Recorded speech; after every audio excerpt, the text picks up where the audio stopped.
Good morning. Good morning, Nancy.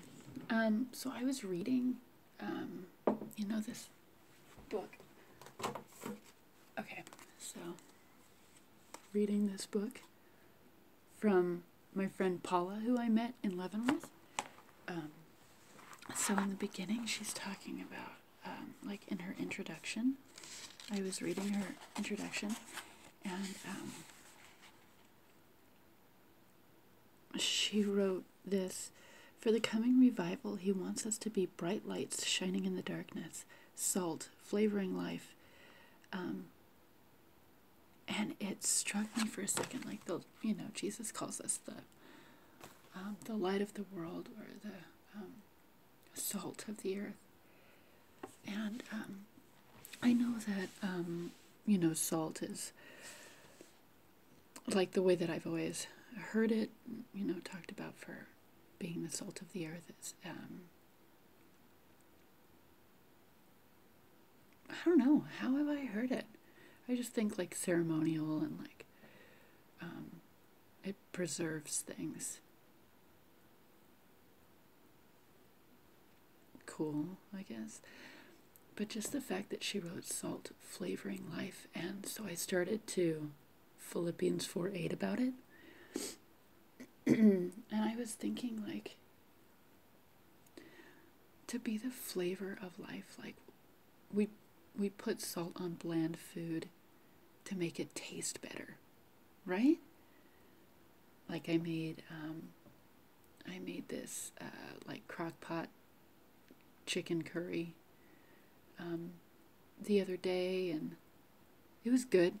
It was good. It had lots of different spices in it, and mango, and yum.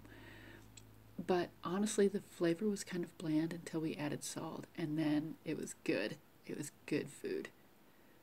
And we all, like all of the kids, really enjoyed eating it. Sophie had seconds. And so if we're the salt of the earth, like I get that. So salt has so many uses, it's used for preserving food. It's used ceremonially in ways. I don't know how. It's used medicinally. It's used for exfoliation, for skin, all sorts of ways. It soothes muscles,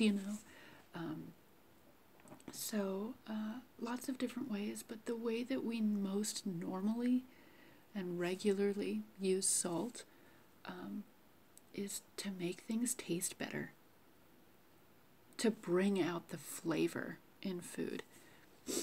And if we're the salt of the earth, does that not mean that we're called to bring out the flavor in life? Like, I think of bland lives, just kind of making it from day to day and living life, and or maybe living life with no real purpose, just getting through. Man, and to be the salt of the earth means to bring flavor to life. And flavor is exciting, joy, happiness, You don't put salt on food and then go, you take the bite and you're like, well, that's good. I like this. This is good. So if we're the salt of the earth, when we are who we are, when we are walking out who we were created to be, displaying Jesus, letting him live through us, that brings flavor to people's lives, and they go, yeah, this is good. This is good. I like this. And that's cool. That's cool. So I guess too, in that, if we as Christians, if we as believers aren't carrying this flavor with us, um,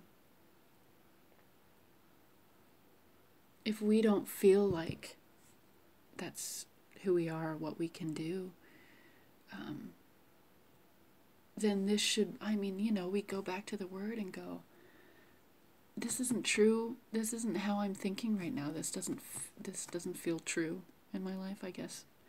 Um, but to know that it is true, to know that this is what He's called us, salt of the earth, light of the world. Man, light is good.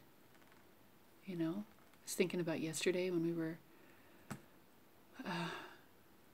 I was walking through the sandwich gardens to let you in the back door, and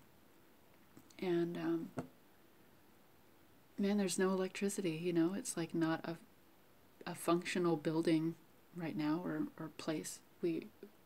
All the electricity is off and the heat is off, and it's just like a storage area for right now. And man, I had to walk through the entire length of that building in darkness. It wasn't good. I didn't like it. But when Sophie came back with me with her little flashlight, it was good. It felt good. When light is shed on things, when we can see clearly, it's good. It's a good thing.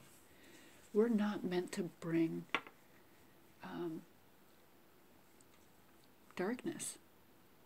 We're not meant to be bland.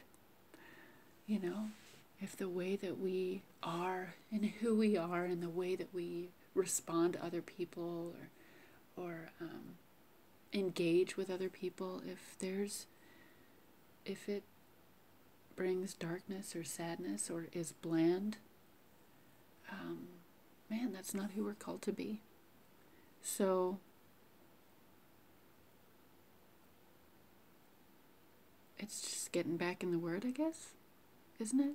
Getting back in the Word and going, man, this doesn't seem to be true in my life right now, so this must mean that there's something that I'm not believing. There's something about your Word, Lord, that I'm not believing. If you have called me to be the light of the world and the salt of the earth, then that is who I am. And Lord, reveal it in me. And then search out Scripture to affirm and confirm who He's called you to be, who He is, and who we are. Why would we do it any different? I don't know. Anyway, that's what I was reading this morning. And the end.